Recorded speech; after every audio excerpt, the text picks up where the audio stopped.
Hello and welcome back to Perspectives. On today's show, in a concerning police raid in the UK, a small group of Quaker religious activists are arrested and rounded up by a heavy-handed mob of police for just planning a protest, with even the British Home Secretary just shrugging her shoulders about it. What does this mean for British Sikh activists? Contrast that in the United States, where applause and celebrations greet California's assembly as the Transnational Repression Bill passes its first reading. And we often talk about AI and how it represents a consensus global view. Well, what does it tell us about how Narendra Modi treats his Sikh population in India? Well, stick around and we'll tell you. All this and more on today's show. But joining me as always for Perspectives is our very own correspondent in Canada, James Cousineau. Good morning, James. Good morning, Angus. I hope you're doing well over there. And a quick note for our viewers is that if you're watching YouTube and you want the subtitles in Punjabi or any other language, go to your settings, closed caption, turn that on and just pick whatever language you want. It's quite an easy step, but for some reason when I was playing with it, it turned my Facebook page into Spanish. So I don't know the connection there, but if you want the subtitles in Punjabi to follow along in the show, you can do that as well. Just go to your, once again, settings, closed captions on, and then pick your language. Back to you, Angus. Well, how about that, and welcome to our Punjabi-only speaking viewers. And welcome to the show where, of course, James and I together will be bringing you our perspectives on the daily news affecting the Sikh community across the world. And at the end of the show, as always, we'll take a look at loads of your great comments which have been pouring in, so thank you for those. Right, James, let's get the show underway. What are you going to start us off with this morning? Just remember, we're not responsible for the closed captioning subtitles, so that's totally automatic by YouTube. Don't blame us if it's wrong. But speaking of technology, folks, we often look at AI, and we've looked at it from when people were playing and asking it what religion should run the world or, lead the world. And of course, Sikh was the number one choice by most of the AI different programs. So usually I can use AI and I can pull up some ideas or concepts or try to find location of research material. But today I thought that I would do something a little different, and I like to play with the AI because I actually teach workshops and to different corporate and government agencies. So I thought, what if I just type in the simple search and I put in the words, what does AI say about Prime Minister Modi failing to protect Sikhs in India?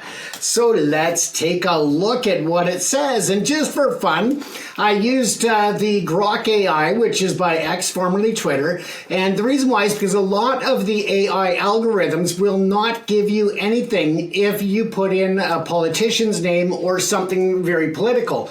And that's just their way to stay out of accusations of being involved in interference of elections or politics at all. So AI, of course, Elon Musk, he has his platform open to anything you want to search, pretty much. So I thought, here we go, let's use it. And I created some images to go with the story through the same AI program. So it just kind of made it a bit more fun. Now, as I said, I teach government agencies and corporate clients about the responsible and ethical use of AI and incorporating it into their daily work process. But I always tell them not to overlook the liabilities of hallucinations. And that essentially is when AI cannot find enough data sets or enough information online to create an informed opinion. It will create one itself. And it may be totally off base to reality or what you were trying to come up with. So be very careful about that. Use it as a tool, not a replacement. Double check everything and go through it. Don't just rely on it and think, oh, it's done. You've got to just use it as a proper tool, or you can look at liability issues. But let's get back to the report here, and that the key points that it brought up was research suggests that Narendra Modi's government has faced criticism for failing to protect Sikhs, particularly during protests and alleged international plots. Oh, the plot thickens. It seems likely that actions like labeling Sikhs as anti-nationals during the 2022 farmers' protest and manhunts have impacted their safety. Yes, we understand that Modi doesn't like any type of protests that go against his narrative or his opinions and his actions. But it goes on to say the evidence leans towards government involvement in plots against Sikh separatists abroad, such as in the US and Canada, raising concerns about protection. And we know that well, Angus. We cover that quite a bit in terms of their transnational repression, their potential involvement in the Hardeep Singh Najjar murder, and the attempted assassination plot of Gurpatwant Singh Panun. So again, we know that that's an issue. So it says background is Narendra Modi has been India's prime minister since 2014, leading the BJP party known for its Hindu nationalist stance. Sikhs, a religious minority mainly in Punjab, have historically faced tensions, notably during the 1984 anti-Sikh riots. And we know it's a genocide, but the AI still refers to it as riots. The focus here is on Modi's tenure and specific incidents affecting Sikh safety. So it goes down to key incidents, and that's during the 2022 farmers' protest. Sikhs were often labeled khalistanis and anti-nationals, which may have endangered them. In 2023, a manhunt for Sikh leader Amritpal Singh involved human rights violations, including internet shutdowns and restrictions. Additionally, there are allegations of Indian government involvement in plots to kill Sikh separatists, which we've already touched on. And there are also reports suggesting systematic attacks on others. Now, while Modi has publicly praised the Sikh community, claiming a strong bond and scoring highly on addressing their issues, these statements contrast with reported actions, creating a complex picture of support versus protection. So again, it's pointing out the obvious conflict there. So it goes on the analysis of his engagement with the Sikh community protection, and that says that this analysis delves into the complexities surrounding Narendra Modi's tenure as Prime Minister of India, the perceived failures in protecting the Sikh community, a religious minority primarily concentrated in Punjab. So again, it just kind of reiterates that part. Now, Narendra Modi, leading the BJP since 2014, has been associated with the Hindu nationalist policies, and we know that as well and touched on that. So we're just going to kind of skim through in the interest of time. If you want to take a closer read of the actual full article, we'll have it posted on the Facebook after the show. So find our Facebook channel and join us there as well. One area of concern was the 2022 farmers' protest, where the Modi government was facing criticism for targeting Sikhs. Reports indicate that protesters, many of whom were Sikhs advocating agrarian lifestyles, so, agriculture and farming, were labeled as khalistanis and anti-nationals. Now, that is not the case, but that's what the government put forward. And that was in relation to a Time magazine article that India was targeting Sikhs at home and around the world, which we also are well aware of. Now, the rhetoric used during an election year was seen as demonizing minorities to galvanize the Hindu majority support, potentially endangering the Sikh participants. And again, it's about just going after that the Hindu nationalists and that majority in order to obtain his power and to get a successful win in the various elections. So we know he's in for his third term now. But further to the spring in 2023, the government launched a manhunt for Sikh leader Amritpal Singh, turning Punjab into a police state with internet shutdowns, restrictions on gatherings, and dragnet operations targeting journalists and community organizers. These actions were justified under the national security, but criticized for violating human rights, suggesting again a failure to protect Sikh safety and freedoms. Now, more alarming to mention is the alleged involvement of Modi's government in plots against Sikh separatists abroad. The 2023 U.S. thwarted plot to kill Gurpatwant Singh Panun, a Sikh separatist leader and U.S. citizen critical of Modi. So we're all well aware on that. But it originated with intelligence operatives from the Research and Analysis Wing, according to the PBS story that they ran. Similarly, Canada linked New Delhi to the 2023 killing of Hardeep Singh Nijjar and other Sikh separatists, leading to diplomatic tensions. And those are still very rough and separated at this time. We know that we have seen that the tensions do nothing but rise in that community of Canada and India relations. And we know that Modi is really upset with Canada for the fact that we as Canadians just called him out on his BS, and we tried to hold him accountable as well as his government. Now, a UN Human Rights Council report made public on January the 18th, 2025, and they accused India of systematic attacks on Sikh activists in multiple countries, including harassment, threats, and planned physical attacks, violating rights to life, which we know what that means, security, and freedom of expression. And again, that was in North America primarily on that report, but also touched in some areas over there, Angus, in the UK as well. And the report highlighted the use of laws like the Unlawful Activities Protection Act to suppress Sikh activities, which again, Angus, you and I talk about quite often about how they misuse the law, and they have brought in certain sections of the law to target the Sikh minority as well as other minorities within India. Now, of course, the India government continues to deny these allegations, and that is not unexpected, we'll say.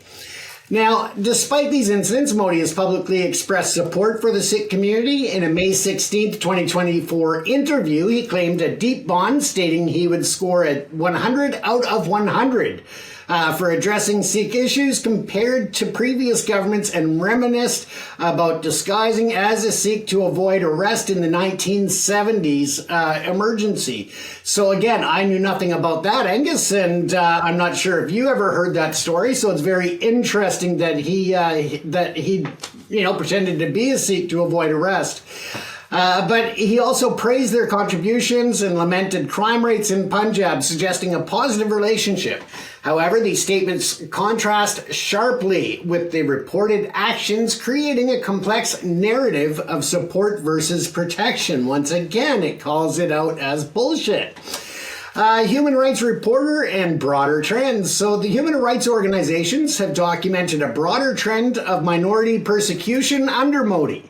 A 2024 Human Rights Watch report suggests a surge in anti-Muslim hate speech with implications for other minorities like Sikhs, and U.S. Congressional Research Service report highlighted attacks on religious minorities, including Sikhs, under the BJP regime. So again, these reports suggest a pattern of systematic issues reinforcing the perception of failure to protect. And that is very important. Now, we can look at key incidents and details here, just a brief one here, and that is the 2022 farmers' protests. And we know that, again, the government labeled them as khalistanis and anti-nationals, endangering them during the protests. And again, that was courtesy of Time as the source, Time magazine. 2023, again, the Amritpal Singh manhunt. And that was Punjab turning into a police state, internet cut, human rights violations reported. So again, just a little chart here and stuff that we've already discussed in terms of the above. So the conclusion that they come to is that the evidence leans towards a failure to protect Sikhs under Modi's leadership, driven by domestic actions like protests, targeting, and manhunts, as well as international allegations of assassination plots. While Modi claims support, the actions suggest a gap, particularly in ensuring safety and rights, as highlighted by the Human Rights Report and global incidents. The complexity underscores the need for continued scrutiny and dialogue on minority protections in India. So to me, Angus, I think that report actually covered it quite well. I think that it reported well. And again, it's something that we've been touching on, whether it is the whole culture of frustration because of the rapes and the murders and the rampant drug use. When you go to Punjab, there is, like many other regions around the world, not just in India, but there is a scourge of drug issues that are facing the community. It's at a crisis level. And some would argue that the RSS and RA, as well as the BJP government, have enabled this to happen in order to weaken the entire state of Punjab, to create division, to create anger, to create fear, as well as to dominate the community. This way, as they have more overdoses or more people arrested, accused of drug use or selling of drugs and dealing them. Not always the truth, but that's what the government is doing, as well as the corruption that's happening. We already talked about last night within the Punjab police force. So again, it is whether or not they're using it as a tool to cut down on the social standing and the social structure, as well as the political power that the region holds, and instead pushing in a lot of the Hindu community to further perpetrate the actions of getting the drugs in from Pakistan and other regions, to again weaken the Punjab state even further. And when all the resources are pushed towards drug abuse and the substance abuse problems, that's less resources that they have available to deal with the rape epidemic, as well as the violence, the murders, the arranged disappearances, and all of those, Angus. It becomes a really big issue. Yes, I find this story actually really particularly interesting. And it's very easy to dismiss AI as, it is a tool that has been used increasingly so even in industry and commerce now. And it does have some very powerful uses. But in terms of sort of political commentary and things like that, it's quite easy to sort of dismiss it. How serious really is it? Does it matter? Well, actually, it does matter. And it really is a very, very useful tool if treated and used properly. And of course, if you understand that the whole premise of AI, certainly when it reports on anything that it produces reports on, if you understand what it's doing, it actually then can be used to give you a very good indication or picture of something. And of course, this question here is, well, how has Modi and his government been treating his Sikh population? Well, AI operates by trawling the global internet, all the data in the world, basically, that is contained within the internet. And knowing that, it means that you can then conclude that, okay, its conclusions, AI's conclusions, is basically a consensus opinion. It's drawing all the different factors, all the different sides, in other words, all the different narratives, and producing its own sort of conclusions on balance based on one side and the other and whatever's in between. So in other words, its conclusions might not necessarily be absolutely true and factual. It just gives an idea of opinions. It gives a balanced view of all the opinions mixed together. So what I find very encouraging about this is actually this report is a relatively balanced view.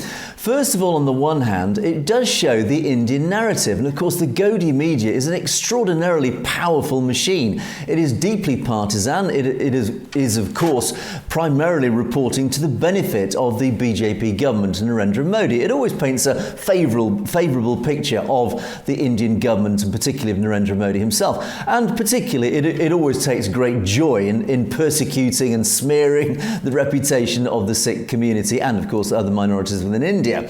So on the one hand, you've got this huge media machine that is trying to push the narrative, that is trying to control the narrative and create and spin this narrative, which obviously succeeds very well in India in that domestic audience. But of course, the Gaudiya media has very little influence, relatively speaking, in the global media. Of course, it tries to get its stories out, but ultimately it is the Western media and other nations' media that controls their narrative. And of course, they take a bit more of an objective view. There may be a few partisan ideas, but generally speaking, the global media takes a bit more of an objective view of what's happening in India, what's happening with the Sikh community, etc. So of course now AI has to balance, well, I've got all this one narrative from the Gaudiya media and the Indian government, but on the other hand, I've got all the rest of the world's media. And of course, therefore, what it does come out with is a much more genuinely objective, balanced view. as a result, yes, of course, we see all the claims by the Narendra Modi government that, of course, we engage with our Sikh community, and it's interesting actually when we look at your report, James. Modi has publicly expressed support for the Sikh community. He talks about his deep bond, stating he would score 100 out of 100 for addressing Sikh issues compared to previous governments. He reminisced about disguising himself as a Sikh during the 1975 emergency. I didn't know that actually, James. You're right. I didn't know that. And of course, this was Indira Gandhi. It's another classic example of Indira Gandhi's governance, where she declared the emergency in 1975 for about 21 months, and where she suspended all human rights in the name of claiming that India was or essentially her political opponents were basically getting too much power and causing internal strife. But Modi also praised the Sikh contributions, lamented crime rates in Punjab, suggesting a positive relationship.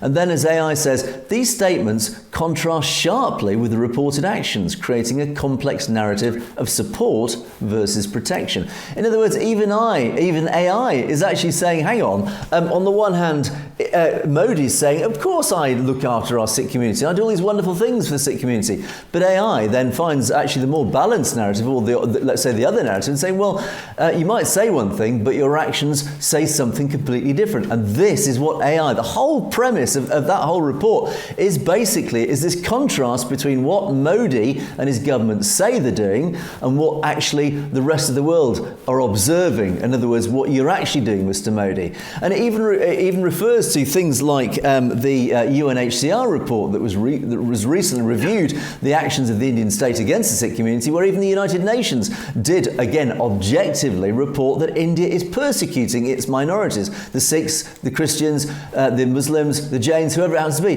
But they're all being targeted. In other words, the actual actions do contrast with his words. And of course, again, it talks about the farmers. It talks about, it actually even mentions Hardeep Singh Nijjar. It mentions Gurpatan Singh Pannu. So again, it's bringing out the truth, in other words, the opposing narrative, as opposed once again to what Modi is saying. So I'm actually, I have to say, quite encouraged by this. And even I mean, obviously, we have our own agenda here on Satellite TV, but ultimately, even AI does seem to support our stance, which I'm quite encouraged by, because as I said when I started speaking, is that the Modi government are doing their absolute utmost. They are throwing huge amounts of resources, money, people to control the Indian narrative, to control the public narrative, to ensure that the domestic population is on side with Modi, but also trying very hard indeed to get the global population. And in that, according to AI, he has failed spectacularly, James. Absolutely, Angus. And, again, you can be open to what they call, data bias. So there are ways in which different, when you're training the AI system, you can bias it by feeding it certain types of information. And I think that that's why you're seeing such a big emphasis on investment from India, from China, from Russia, in terms of AI and machine learning. But again, these systems have not been interrupted by that data bias as of yet. But again, I wouldn't surprise me down the road when we see a lot more investment coming in from India, China, Russia, Iran, that this is the reason why they want to invest, because they want to be able to control the narrative that AI comes up with. But we'll keep an eye on it, and then it's up to individuals to utilize the systems that work for them, but also to weigh all information that they read online, because we know that there is so much misinformation and disinformation on the internet that, hey, believe it or not, Hulk Hogan did not have a love child with E.T. So, Exactly. So there you go, folks. Remember that. In other words, be very careful what you read and see on the internet, and always treat it with a little pinch of suspicion. Right, James, let's move on to my first story. And this is interesting, following the theme of persecution. And, the United Kingdom, we have had our own issues, let's just say, with our governments, and particularly when it comes to the Sikh diaspora and our own Sikh community here in the UK. We've had, I would say, a very concerning situation here in the UK. And even, in fact, of all people, Donald Trump and JD Vance in the United States have recognised a problem in the UK, and they've called it out. And this, of course, was met with a certain amount of criticism here in the UK. But also, a large part of the British population actually supports Donald Trump and JD Vance's comments. What did they comment about? They said that the UK is losing its freedom of expression. It is losing its free speech. And there is increasing evidence to support this. Well, of course, the Sikh community are, I would say, pretty familiar with the British government and how the British government have been treating it over recent years. In fact, not even just recent years. And of course, we've reported regularly on various issues. Sikh Youth UK, for example, being one target of the British establishment. Because, of course, the British establishment have, for many years, and I'm even going back to 1984 here, they have targeted the Sikh community for some bizarre reason. Again, most of the consensus view is it is primarily down to wanting trade deals with India. But ultimately, we do know a lot of pressure comes from India on the UK government to persecute and bury, as best it can, the Sikh community and its activism, particularly over Khalistan. Well, I'm giving all that pretext and that context because there's been an incident a few days ago in London where the British police actually waded in heavily handed into a small meeting of a small religious group. This is a group of Quakers. Quakers is a relatively small religious faction, and strangely enough, my ancestors were very heavily linked to the Quaker movement. In fact, I think my great-grandfather was actually a missionary for the Quaker movement who went to far-flung places. So there's a personal interest in this story. But this is very relevant. What happened? Let me explain to you what happened. 6 ladies from an activist group, 6 women from Youth Demand, met at a Quaker meeting house in London. The Metropolitan Police said that 6 people officially had been arrested a few days ago at the Westminster Meeting House on suspicion of conspiracy to cause a public nuisance. These 6 ladies, were meeting in this meeting house in London. And 20 police officers waded in, armed with tasers, these electric guns, these quite dangerous things, waded in and arrested and rounded up these ladies and took them in the back of vans to a police station. And in what the Quakers in Britain, the overall Quakers organisation, said they claimed was an aggressive violation of their basic human rights. The police force, the Metropolitan Police, said that the arrest had come amid concerns about what they call plans to shut down London next month using tactics such as roadblocks. Now, Youth Demand, this small group, said more than 30 officers had been involved in making these arrests, and the group, which describes itself as a new youth resistance campaign fighting for an end to genocide, there's a familiar phrase, began carrying out acts of civil disobedience last year. Now, Quakers in Britain said that they just couldn't recall anyone being arrested at a Quaker meeting house in living memory. This is absolutely unprecedented. They are actually one of the most peaceful religious movements, and they've been around for hundreds of years. And as Quakers in Britain said, the forceful removal of young people holding a protest group meeting clearly shows what happens when a society criminalises protest. Freedom of speech, assembly and fair trials are an essential part of free public debate which underpins democracy. Now, Youth Demand, which is not officially affiliated with the Quakers, said the meeting was actually just an opportunity to share plans for non-violent civil resistance actions due to take place in this month. And Quakers in Britain said Quakers support the right to non-violent public protest, acting themselves from a deep moral imperative to stand up against injustice and for our planet. Many have taken non-violent direct action over the centuries, from the abolition of slavery to women's suffrage and prison reform. And they've made clear to the police this government's priorities. This is the Home Secretary. Now, the politicians, of course, have now waded into this argument. But basically, let me again just set this basic premise that here we have a group of 6 ladies who were meeting in a meeting house to discuss some protests for the next month. 30 police officers armed with tasers waded in and arrested them, said, no, we're not having this, we're arresting you, and that was it. And of course, there's so many parallels to the Sikh community here and Sikh activists, who, of course, and Sikh Youth UK have suffered as another parallel example. So this is why this matters. Now, the politicians have, of course, been held to account because, of course, we still just have a democratic and free press here in the UK. And the press, the media, have jumped on this story and gone to the government and said, hang on a second, this was just a small religious group meeting. They have a right to plan protests. They have a right to take to the streets as activists to protest. This is why we have a democracy in the UK. We can hold our government to account. We have the right to protest. Now, when we look at the history of youth demand, previous demonstrations by them included 3 people hanging a banner and laying rows of children's shoes outside Keir Starmer's home last year, following which 3 people in their 20s were handed suspended prison sentences.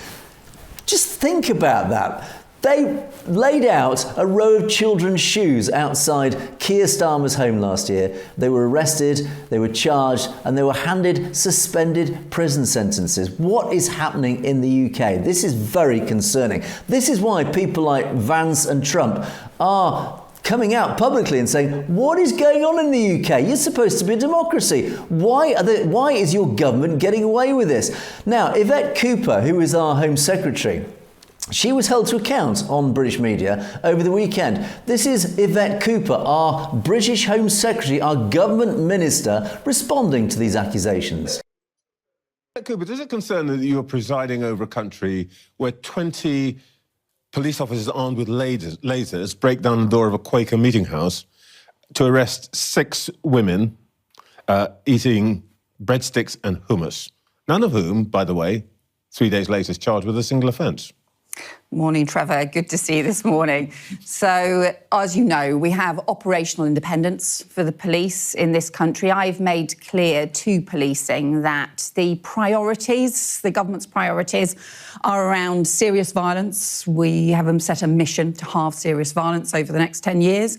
And also dealing with those neighbourhood crimes, the local crimes, particularly in town centres, that have the greatest impact on communities. The police do have operational independence. They have to take decisions, and there will be decisions that they take that do need to have greater scrutiny. But those are matters for chief constables, or in the case of London, for the Met Commissioner, rather than for the Home Secretary. But this comes... No, we have a long tradition, not just of free speech, but of freedom of assembly, of a whole series of different freedoms that are really important in the UK. It's a great long tradition, but it seems to be we also have an important tradition of independence for the police, and the police need to operate without fear or favour. I think that other case that you referred to, the Hertfordshire Police and Crime Commissioner and the Chief Constable, as I understand it, have also instigated a review into that case. I think the Police and Crime Commissioner has said the view is that this was a breakdown of the relationship between the school and parents, which in his view should they need to look at other ways to deal with that rather than involving the police. But that's the Police and Crime Commissioner's engagement, and it's right that an individual forces, Police and Crime Commissioners have oversight of their forces. But as you know, if you had the Home Secretary trying to direct the police in different ways, that really would cut across some of our really important freedoms in this country. So, how dare you, Minister, quote Britain has freedom of speech and freedom of expression in one breath, and then in the next talk about nothing to do with me, it was all the police. Absolute nonsense. The British Home Secretary, Yvette Cooper, has overall responsibility for the actions of the British police. She, in that interview, has just washed her hands of it, saying it was nothing to do with me. I don't have any responsibility. They have operational freedom. No, they don't have operational freedom. They answer to you, Home Secretary. Their actions are all they are doing, they are enforcing your laws and your government's demands. In other words, the buck stops with you, Yvette Cooper. I mean, honestly, I'm absolutely apoplectic sick with rage watching her. She makes my skin crawl when she talks like that. It absolutely appalls me. And this is what's happening in the UK, and this is a warning to the British Sikh community. We need to watch out what our government are up to. And unfortunately, for some reason I don't agree with, but a lot of our Sikh community support our British Labour government. I think your faith in this government is misplaced. This government has done very little for the Sikh community, and it's not just this government, it's previous British governments. For whatever reason, the British establishment has not stood up and protected its Sikh community. It is now increasingly not standing up for its religious minorities. In fact, basically for the usual person in the street. I believe Donald Trump and JD Vance. I think the UK is heading in a very worrying direction, where a small group of women who were sitting there eating hummus, as they were saying, and they were rounded up and arrested by armed police and whisked off and charged, and then having to be released without charge several days later. What is going on in the UK? We are increasingly losing our right of expression, our right of freedom of speech. We are now seeing people locked up and charged and arrested for writing stuff on Facebook. James, the British society is going in a very dangerous direction. It is up to people like us to hold our governments to account and call this out whilst we still can. Absolutely, Angus. And when you question all of the Sikh support for the Liberals or for any other party, it just reminds me of that old adage, keep your friends close and your enemies closer. That's what that reminds me of. But when you look at, when you are getting shit about stepping on the rights of the freedom of speech and all of that, when you're getting criticized by Donald Trump and JD Vance on that, you know you've got problems, because let's face it, that's the kettle calling the pot black, or the pot calling the kettle black, however that saying goes. But yeah, let's just state that, yeah, you're in trouble when you're getting human rights when it comes to freedom of speech and freedom of the press and everything from those two. But at the end of the day, it's just unheard of that you would see that level of police real aggressive. That is aggressive. That is aggression at its finest point of definition. And for them to go in to arrest these young ladies who are, even if they were chanting, that they want to see, the election happen sooner, no matter what they were doing. They were inside of a meeting hall. They were having a private meeting, sure, open to the public, debatable, but regardless, it doesn't matter. It was nothing that the police had any authority. And the fact that they held them in custody for what I believe they were in custody for about 2 days before they were released with no charges, again, it was just to try to intimidate them and stomp on their freedom of expression. And that is my opinion on that. Angus? Yeah, absolutely right. And there are several examples in recent months even of similar things happening. Even literally yesterday or 2 days ago, two very upstanding members of society, a couple, wife and husband, they suddenly found 6 police officers on their doorstep, arresting them, taking them to the police station. What have they done? They've gone onto WhatsApp and complained about their school, the running of their school. So the school had complained. The police sent 6 police officers and arrested them and took them on. Again, it's just one of many examples of what the British police at the moment are doing. They are starting to persecute just the ordinary people for ridiculous things, for hate speech, for saying the wrong thing on social media, etc. It's very, very worrying. And I have to say, I totally agree with JD Vance and Trump's comments about the UK, and it is actually very concerning. And I think more and more people are starting to wake up saying, hang on a second, what is going on in this country?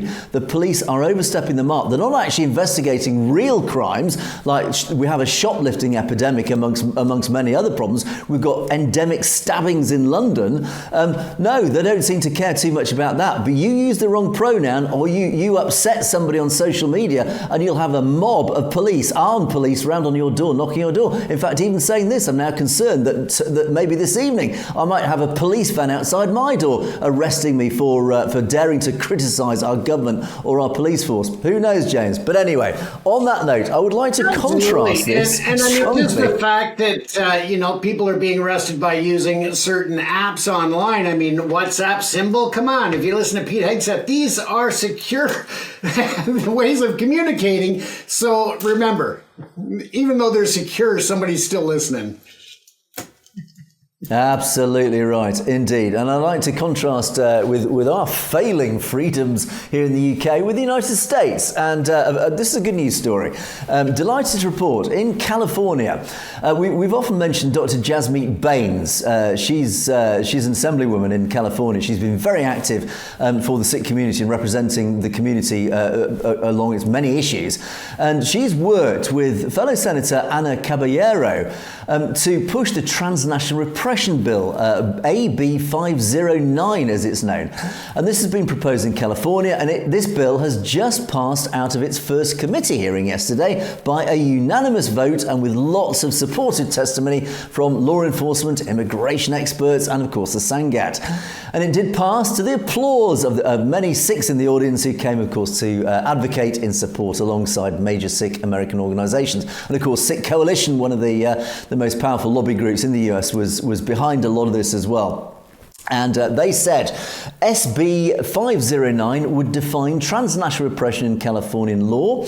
It would require the California Office of Emergency Services to develop training for law enforcement to recognise and respond appropriately to such threats to better protect and serve our community. And the Sikh Coalition also does promote this whole support for the bill, and it does actually ask the Sikh community to please go visit the various websites, and if you go on the Sikh Coalition website, they do actually post up a link, so go have a look. But it does urge you, if you live in California, and this of course is a message to our observers, our audience in California, to urge your senators to support the bill when it comes to that final floor vote. So it must go through. And they do say go along to their link on the website. It will show you a form to fill in where you just fill in your details, and that will send something to your local senator to say, please, we need this bill to pass when it reaches its final hearing on the Senate floor. And the official bill itself, SB 509, as introduced by Caballero, says that the existing law, the California Emergency Services Act, establishes the Office of Emergency Services, and it vests the office with responsibility for the state's emergency and disaster response services for natural, technological, man-made disasters and emergencies as specified. Existing law establishes the California Specialized Training Institute within the office, and this bill would require that office, through the California Specialized Training Institute, to develop transnational repression recognition and response training as specified. So lots of legal words, but basically what it says is that the state of California will officially have the mechanisms to firstly recognise transnational repression when it happens. Secondly, it means it has a mechanism that those acts can then be reported, and then thirdly, they can be officially recorded, which in turn gives that ability for the legislature and the politicians in California to then act upon it, to enact policies and laws and basically do something about it. So this is really important. It's all very political, it's all very mechanistic, but ultimately this needs to be put in place to allow the Californian government and ultimately the US government to do something about transnational repression officially and legally. So please, if you're in California, sign that thing, get out there, and of course keep pushing your own senators to make sure that this passes. And as a final thing, I'm delighted to show the actual video. This is the moment when it passed its first reading. This is quite heartwarming to watch. SB 509 Caballero motion is due pass to governmental organizations. Adeguin? Aye. Adeguin, aye. Sayarto? Aye. Sayarto, aye. Caballero? Aye. Caballero, aye. Gonzalez? Aye. Gonzalez, aye. Perez? Aye. Perez, aye. Wiener? Aye. Wiener, aye. Okay, that bill's out. Thank you very much. Thank you, everyone who came today for your testimony. Thank you, Assemblymember Baines. Good to see you.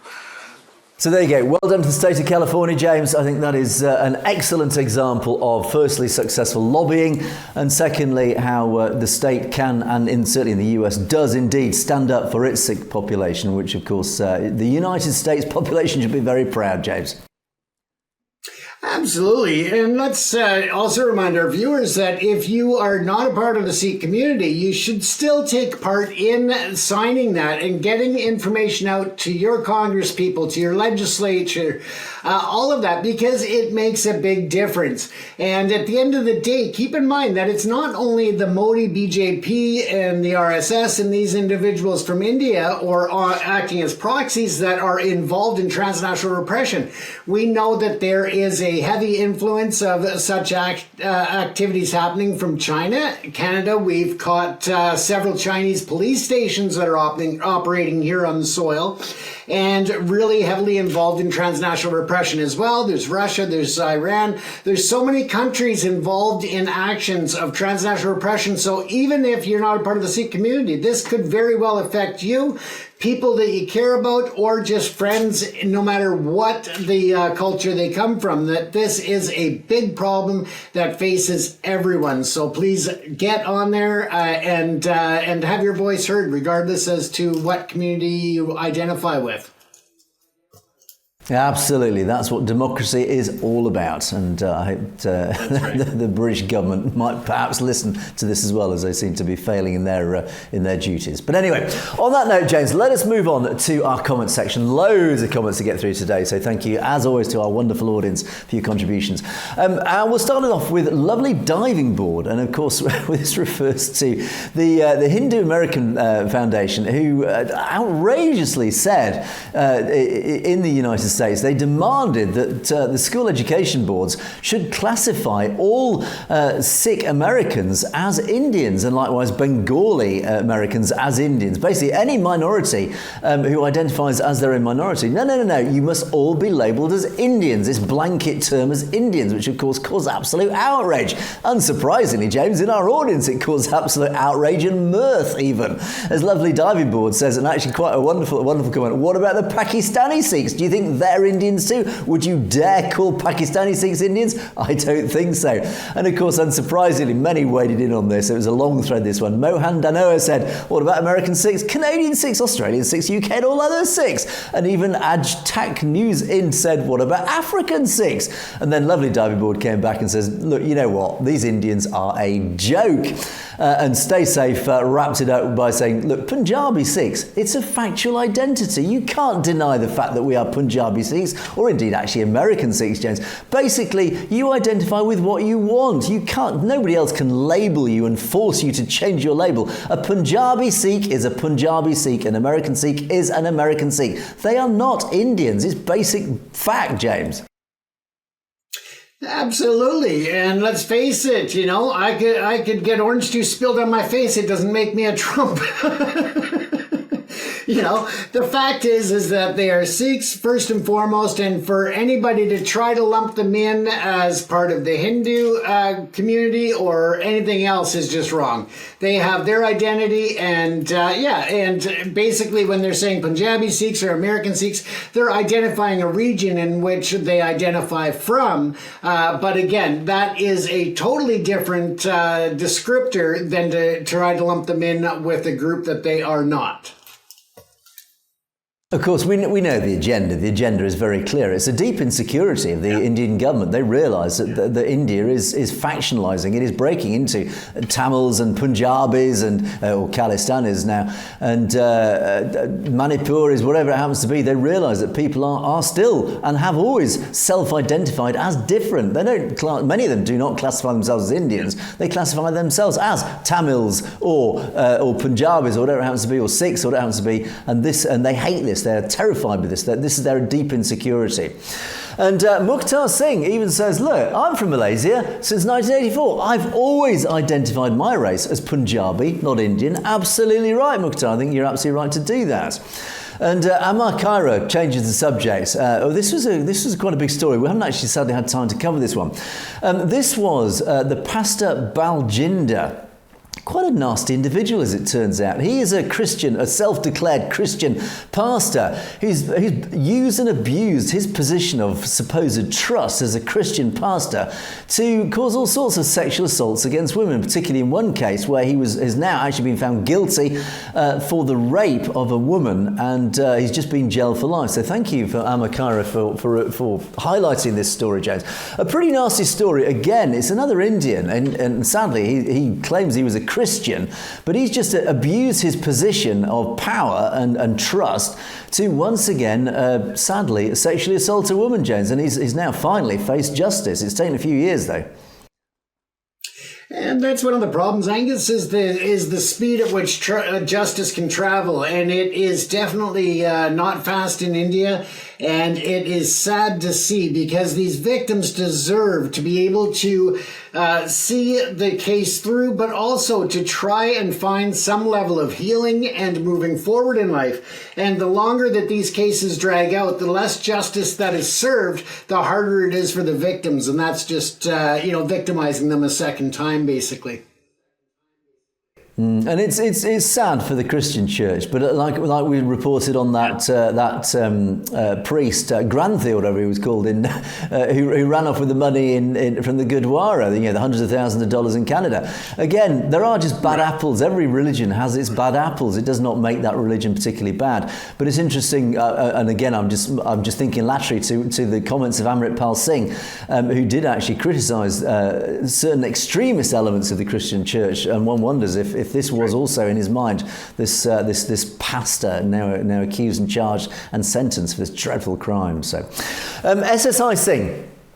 This comes to this discussion we had about religious articles and the right to wear religious articles, or whether a nation should be completely secular like France or Quebec is trying to be. And SSI Singh actually delves into this argument by saying that face coverings are an issue. And of course, I guess you're referring to the burqas and niqabs, where ultimately this argument that should you be allowed to cover your face as a Muslim, or should you be allowed to wear your turban as a Sikh? Again, lots of grey areas. We've discussed it at great length, James. But yeah, certainly SSI Singh feels that face covering is definitely an issue. Yeah, and I can understand when it comes to the ability to identify somebody, that becomes an important part of public safety. But when it comes to, the simpler things, such as wearing a turban, wearing a cross, whatever, a yarmulke or such, I have a problem with the government restricting that. But when it comes to being able to identify people, that becomes a different, to me, it becomes a different level. But it's still that delicate balancing act, Angus. Yeah, agreed. And without reiterating all the arguments that we've discussed, I think you can validly argue either side of this one. There are two schools of thought, but there is definitely a line somewhere in between. And I think, I think there is a line that's it's slightly grey area, but it's a little bit like the freedom of speech argument. Where does freedom of speech stop and then a criminal offence begin? Again, that line is a little bit dynamic. But anyway, let's move on. Danny, who again has always been very active. Leah, what power do Brahmins hold, though? You asked that question. Well, that's an interesting question. And, well, I think we could probably debate long through the night about what power Brahmins do hold, though. And it's interesting that you do actually even raise that question. I believed that the consensus opinion was that Brahmins, the upper caste in India, do hold a lot of power in India.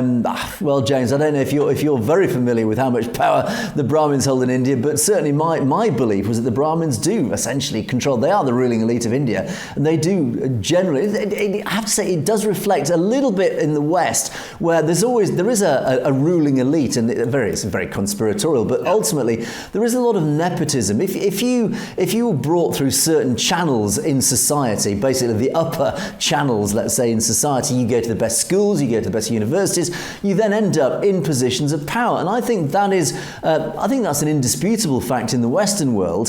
Certainly, we have it here in the UK. I know it happens in France, and I'm sure it happens in the US as well. You talk about the Ivy League, etc. But it definitely happens in India as well. And I think the Brahmins do represent that same channel of that ruling elite who are nurtured through to positions of power from birth, James. Absolutely. And I mean, when is the last time that you saw a bunch of blue collar or even, lower level workers, that were making major decisions for society? It's usually the rich and the powerful that are doing that. Whether or not you want to believe you have a say is a different thing in some policy. But at the end of the day, it is, no different than the caste system in that regard, Angus, that they hold the power. Yeah, absolutely. But thank you, Danny, anyway, for that interesting question. Minder Singh Oh yeah, we had a lot of comments about Dr. Ambedkar and the story about his statue being defaced and vandalised. A lot of comments about the story of Dr. Ambedkar. I don't want to go into a lot of it because there was a lot of issues raised. As I said during the show, do watch some of the podcasts where we actually went into a huge amount of detail about Dr. Ambedkar's contribution and history. And Minder Singh pulls me up and said, "Look, I don't agree that Ambedkar was a Dalit. He was a Brahmin from Rajasthan." I don't think, maybe I need to rewatch, but I don't think I said that Dr. Ambedkar was a Dalit. I know he wasn't a Dalit, but he represented the Dalits. He actually, in those negotiations and discussions about, firstly, the post-partition era, and secondly, the actual drafting of the Constitution, he was involved, and he actually represented, he was essentially allocated to represent that vast demographic of the lower caste, the lowest caste of Dalits, but he wasn't a Dalit himself, Minder Singh. So thank you for clarifying that issue, James. I think it was. As I say, it's a very complex time. A lot of dynamics at the time, and both Nehru, Gandhi, and of course Dr. Ambedkar and many others who were involved in that time. Well, there was an agenda at play, and it was very clear there were definite winners and there were definite losers. And yeah, Dr. Ambedkar, if he indeed was a Brahmin, I think, essentially, and I think even in the podcast that we talked about the drafting of the Constitution at the time, the Brahmins set the stage, they controlled the drafting of the Constitution, and as per the podcast conclusions, was that the Indian Constitution was drafted by the Brahmins for the benefit of the Brahmins to ensure that Brahmanical control could continue evermore in India, James. Absolutely. And yeah, I don't think there's much more to add to that because that is historically the facts of the matter. So. Free Spirits, we're talking about the actual specific story that we covered was the vandalising of these statues. And Free Spirit rightly says, and actually I think takes our line on this, saying, look, you are yourself deeply disappointed that Mr. Panoon's tone was really actually probably inappropriate. His language was distressing. And look, he is a leader of a very high-profile organisation, so he does have a responsibility. And this sort of outburst does not represent a significant majority of his supporters. And I think you're right. I think Panoon was out of order in this one. Yes, absolutely, Ambedkar did a lot of harm to the Sikh community, but that does not justify really going around vandalising. And as you rightly say, don't get mad, get even. The way is not through violence or vandalism, but let's concentrate on the ultimate prize, and that is the freedom of the Sikh nation. And as you politely request, please forward the request to Mr. Panoon. I don't know if he'll listen to us, but yeah, absolutely. And I think, James, I think we're all generally aligned on this. I think Panoon was slightly out of line on this. We certainly would never condone going out and causing vandalism or worse. Let's do it democratically. Let's follow the letter of the law. That's how we win arguments. We just follow the law and we just do it through general, simple winning the argument democratically and legally, James. Absolutely. And let's face it, we don't want to give, as any community, the power to the other side. And I personally feel that that's what happened, is that it was losing some of the power of the Sikh community and the whole purpose of the Khalistan movement and the peaceful protest, this peaceful voting, the referendum and all that. I think that took away from it. And I still say, back to my idea the other day, that they should just have the statue, make it hold a Khalistan flag or something, you know? Waving it like a big, proud Khalistan supporter. Yeah, absolutely. I think that is the way. It's just go out and drape a Khalistan flag over it. That sends a much more powerful message. Right. Danny returns again. And again, lots of comments from Danny. But this is a particularly... yeah, Danny's back. This is a particularly interesting one because it actually gives an interesting perspective on, I would say, forgive me for saying this, a typical Hindu's mindset. But this is important because we do need to understand what a Hindu, an Indian Hindu, perceives to be the situation. And Danny's comment says, look, I hope Panoon knows that a lot of Hindus would not want Sikhs to be Hindus. In other words, they don't want Sikhs to convert to become Hindus. I, as a Hindu, confirm it. We haven't got room for any more. We've got enough of our own problems. We're not missionaries. missionaries. We're not trying to convert people. Hindus, and then you talk about how Hindus have lost 5 countries to conversions, and you include Indonesia, Malaysia, Pakistan, Kashmir, Bangladesh. We've lost loads of land. Look, what happened to us? We wouldn't wish on somebody else. Stay happy, make your religion culture strong. Now, what I found particularly interesting about this comment, Danny, was it's almost a victim mentality, which is particularly interesting. And I'm not saying that as a criticism. It's actually a very interesting observation, because if you do represent a typical Hindu, whatever a typical Hindu is, it means that you perceive that you as a Hindu are still persecuted. You are losing out. Why do you feel that? Whereas alternatively, the Sikh community and the Islamic community feel exactly the same. Look, we're being persecuted by Hindus, and yet here is a Hindu saying, look, no, we're being persecuted as well. So that, James, to me, actually highlights the real root cause of this, is that all communities in India are essentially persecuted, even the Hindus. And of course, this comes back to the caste system. Yeah, if you are the average Indian, you actually fall into this caste system as a Hindu. And unless you're a Brahmin, there's basically somebody over you who is controlling your life. And of course, you will feel victimized. You will feel a victim of somebody else's control over your life. And I think Danny's comment actually really does, I think, highlight this fact that the majority of Indians just feel that their lot in life is not great. Their lives needs to be improved, and at the moment the Indian government seems to be failing in that. We often talk about the wealth gap growing. The middle class in India is diminishing now. It is reducing. The poorer are getting poorer, but that small elite of wealthy are getting wealthier. And I think this is very symptomatic of that overall trend, James. Absolutely, Angus. And let's face it, I like the beginning of that message because of the fact that he identifies that a lot of the Hindus, they don't want the Sikhs to be identified as Hindu either. I think that what happens is that whether you are on one side or the other, by merging the concept together in a public opinion, you dilute each of those religious beliefs because you end up with mixed information.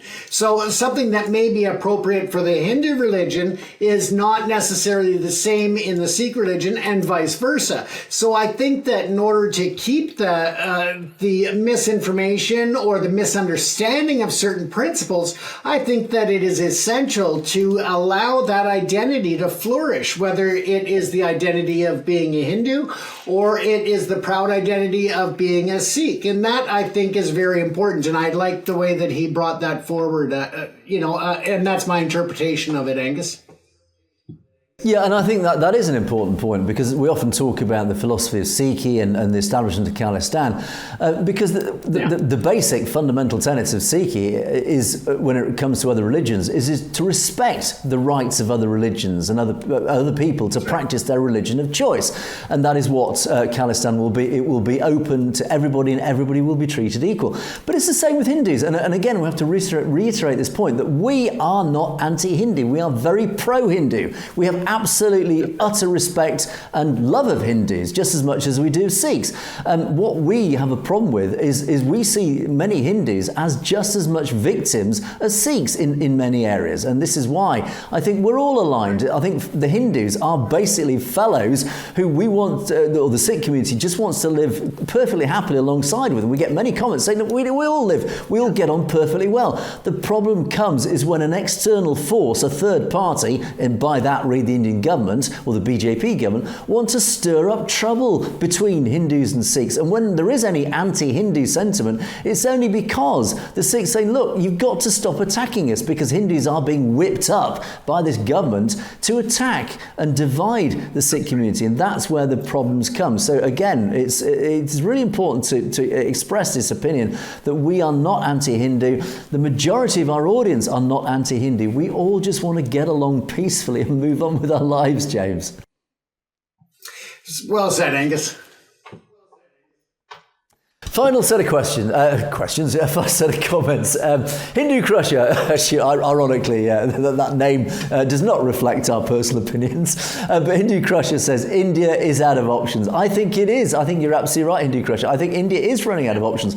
And this is why it is reverting to increasingly desperate measures, whether it's the attempted murder of Panoon or it is the actual murder of Hardeep Singh Nijjar. It is terrified. It is deeply insecure. And I think it is running out of options, James. Absolutely, Angus, but just like they're running out of options, we're running out of time, so I won't get into it. Well said, James. And on that note, we'll wrap up and turn full circle in the comments where we come back to the question of identity. As Sharon Singh says, we dress differently, we pray differently, our languages differ, we look different. Is Modi losing his vision? And as Bachita Virk concludes, we Sikhs are not Indians, we are Khalistanis, James. I think that says it completely unambiguously. Yeah. That's right. So there you go. That is Perspectives for another day and indeed another week. Do watch out for my podcast that will be released tomorrow, where we will discuss various issues, particularly pertaining to that United States Commission on International Religious Freedom, where India takes a bit of a bashing, and we do look at all the elements of that in great detail. So do watch out that for tomorrow.